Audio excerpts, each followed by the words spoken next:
ঢাকায় বায়তুল মোকাররমে দক্ষিণ গেটে নাগরিক পার্টি সমাবেশের আয়োজন করেছে, তার কিছু অংশ আপনাদেরকে দেখানোর চেষ্টা করছি।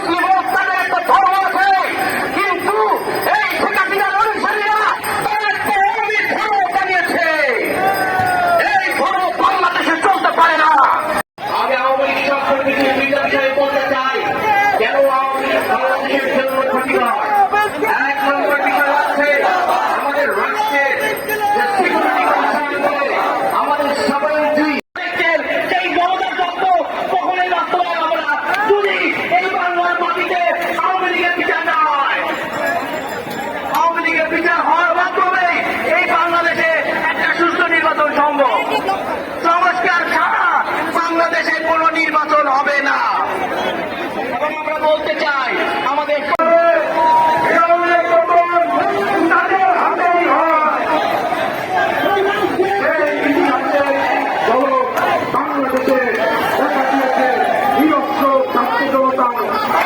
পতন ঘটেছে।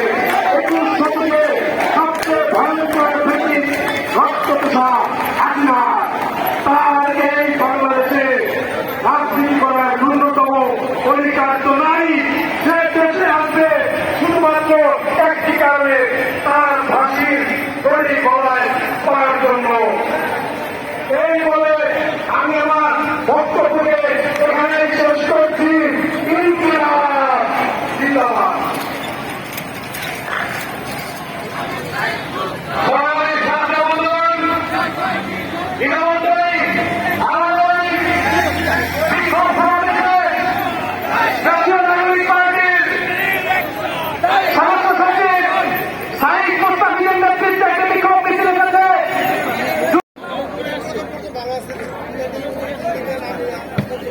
সংগ্রামী বিক্ষুব্ধ জনতা,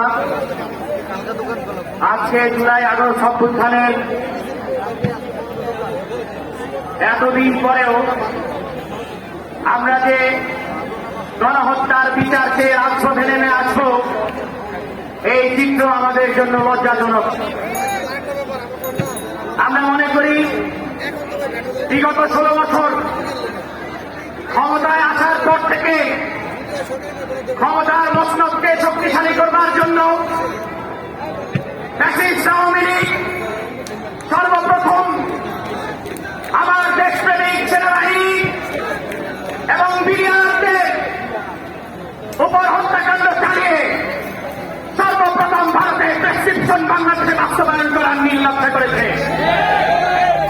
এরপরে আমরা দেখেছি, আমরা যখন শান্তিপূর্ণ উপায়ে আমাদের মাদ্রাসা ছাত্র আলেমরা, বাংলাদেশের 95% মুসলমানরা তাদের ধর্মীয় অধিকার এবং দাবি দাওয়া নিয়ে সরকার দপ্তরে এসেছিল, তসবিহ এবং জায়নামাজ দিয়ে নিরস্ত্রভাবে তারা তাদের দাবি দাওয়া জানিয়েছিল।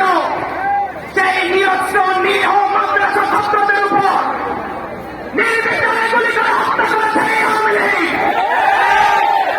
আমরা এরপরে দেখেছি সংসদে দাঁড়িয়ে সেই হত্যাকাণ্ডকে বৈধতা দেওয়ার চেষ্টা করেছে লঙ্ঘনের শেখ হাসিনা। এই শেখ হাসিনাকে ভারতে থাকুক আর যেই দেশে পালিয়ে থাকুক, বাংলাদেশে এনে ফাঁসির কাছে ঝুলাতে হবে। আমরা বিগত 16 বছর ভারতের প্রেসক্রিপশন বাস্তবায়নে যে ধারাবাহিকতা আওয়ামী লীগের মধ্যে দেখেছি, তার সবচেয়ে নৃশংস উদাহরণ ছিল মোদী। ভারতের গুজরাটের দোষাই মোদী যখন বাংলাদেশে আগমন করে, তখন এই বায়তুল মোকাররমে মোদীর দোসররা নিরীহ মুসলিমদের উপর বিনা বিচারে হত্যাকাণ্ড চালিয়েছে।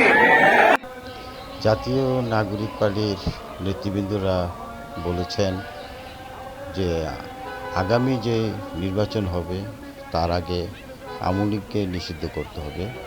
আওয়ামী লীগকে নিষিদ্ধ করা ছাড়া তারা কোনো নির্বাচন হতে দিবে না।